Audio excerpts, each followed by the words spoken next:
entirely driven by bots. And as I look into, if you do a little bit of crystal ball gazing, what I see is the drudgery and the repetitive work that testing involves, that could very easily be taken over by bots. But the exciting, the analysis, the planning, that will never, the business knowledge that it requires for someone to actually test complex platforms, that's not going to go away anytime soon. You definitely need the creative minds of humans to look at how problems are being solved and what is it where things could break down. And that's where I think we will continue to shine.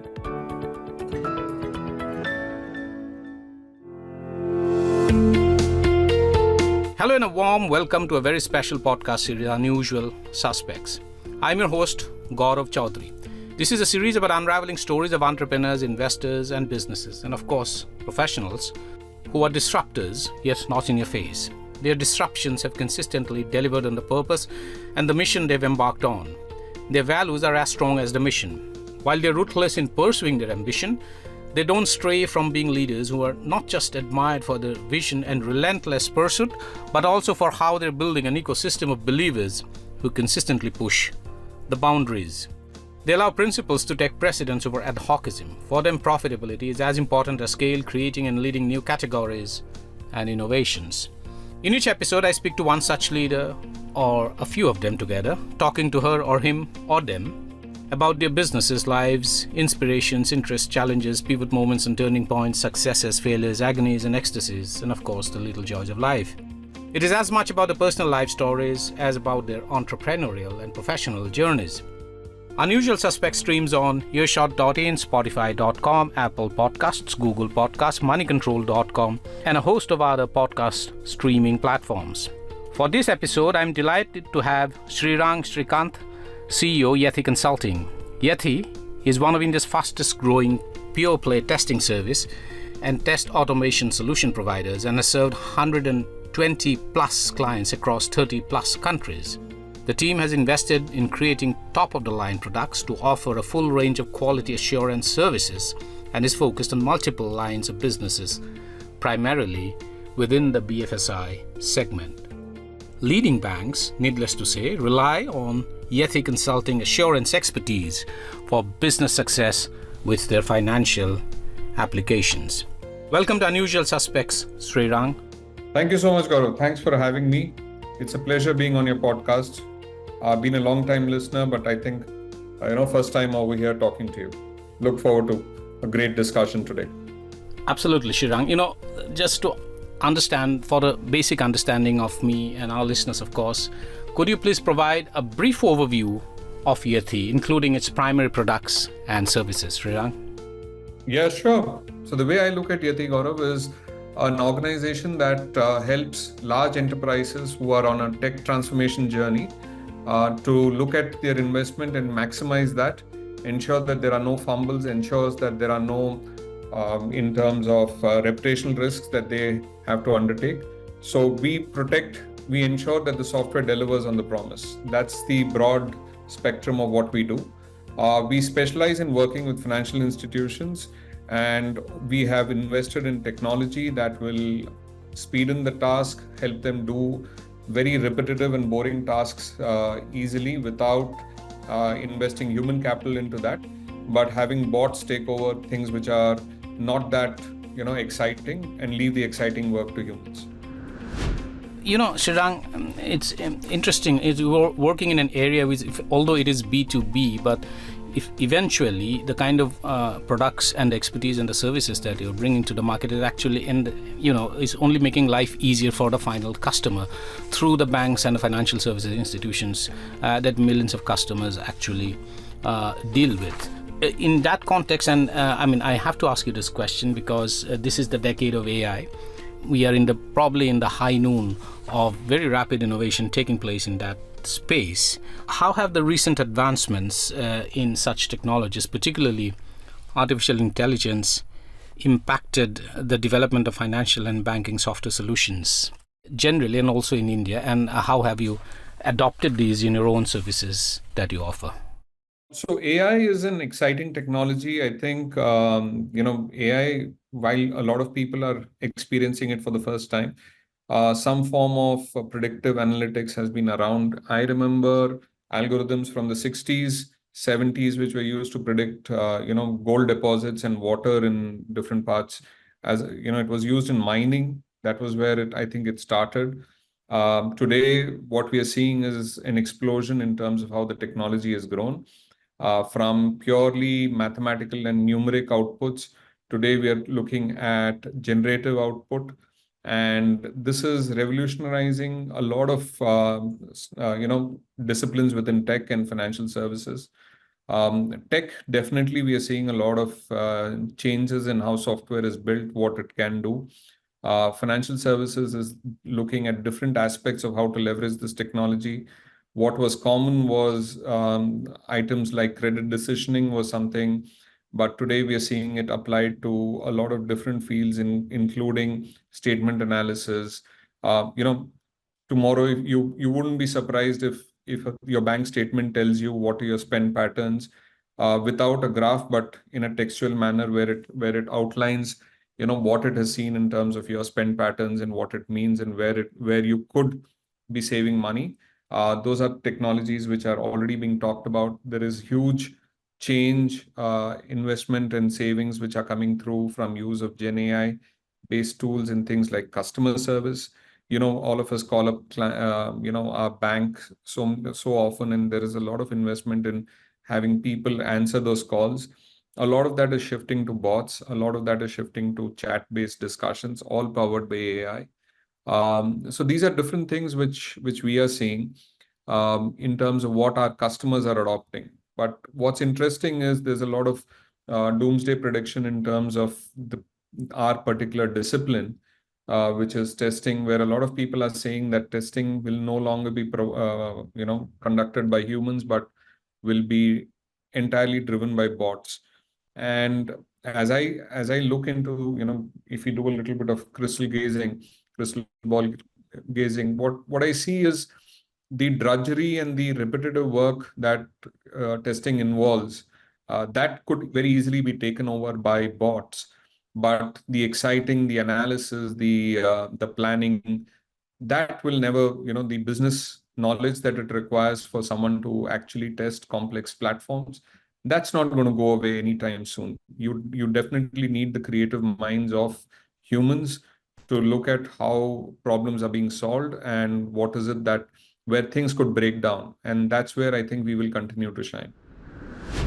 Srirang, you're a fairly young company, if I may say so. Just to ask you, can you share a defining moment in Yethi Consulting's journey that significantly influenced its direction and growth? So yeah, we are very young in terms, we've just crossed about 11 years of operations now. In 11 years, we have now grown to about 1,200 strong. We have both a services and a solutions business. We've achieved, convincing almost, a customer every 6 weeks, a new logo, a new bank, new financial institutions across 30 countries to trust us with their technology platforms, with their decision to deploy or not deploy certain technology platforms. And that's been a very rewarding journey for us. One of but we didn't start off this way. When we started off 10 years ago, we were a little wondering, we had 2 or 3 bets.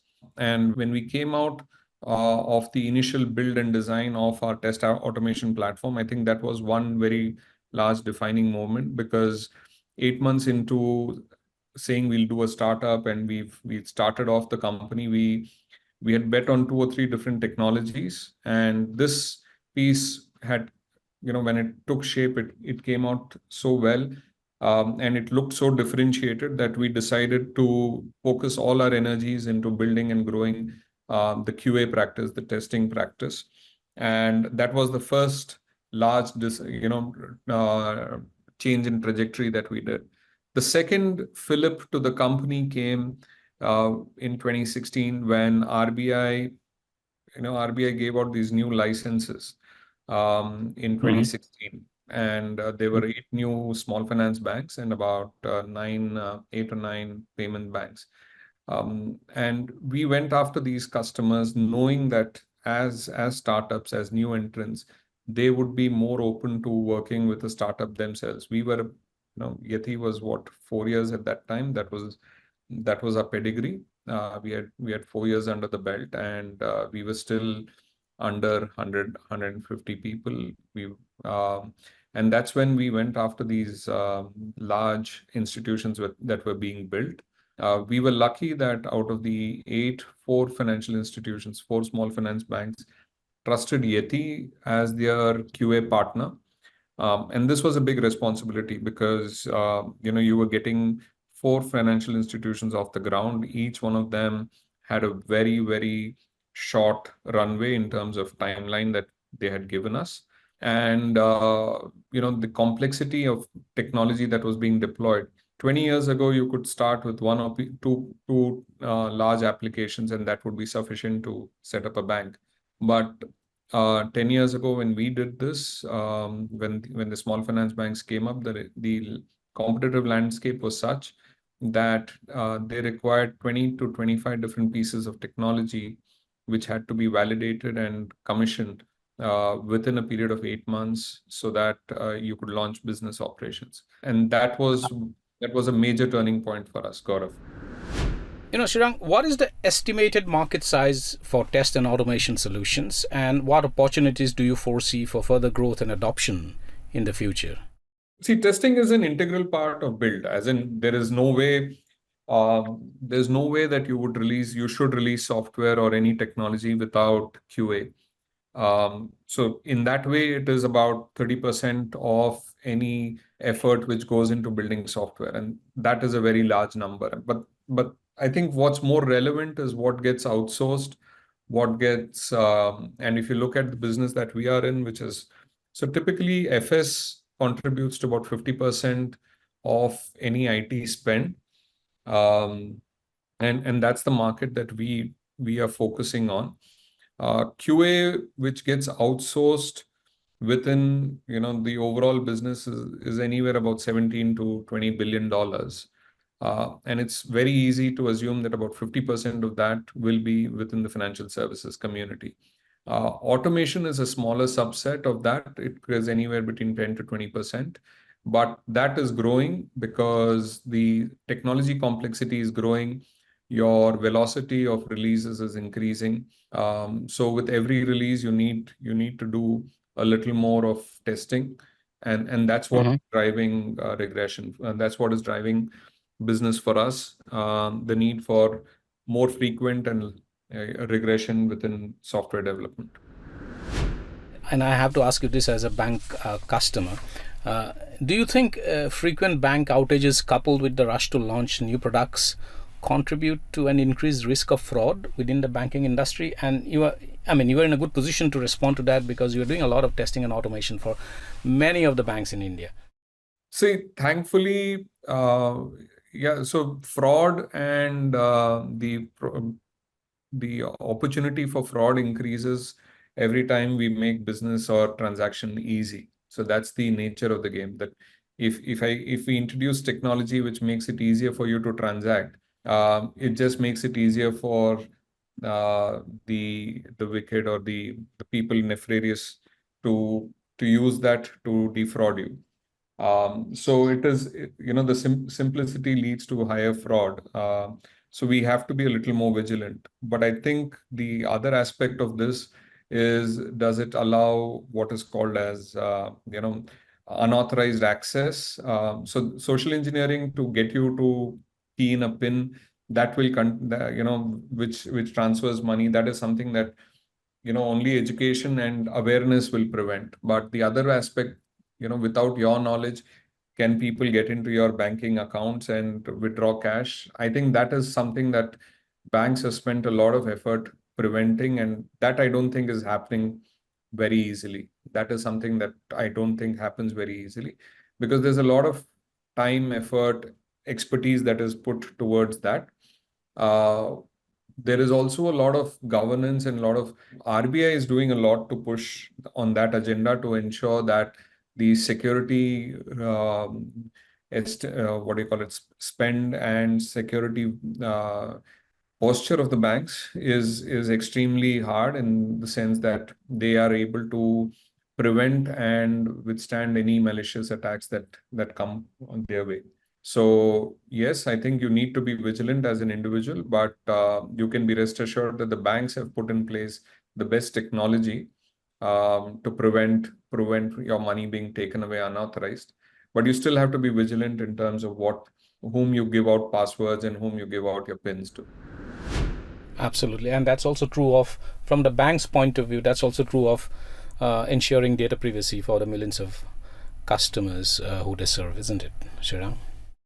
Yeah, data privacy. See, you have the new data privacy laws which are coming in. We'll have to see how those play out and what is the stance that banks and CISOs take up on that. I think there are a lot of changes, but we are working towards, I think the Indian banking scenario has been extremely strong in terms of what is allowed, what is not allowed.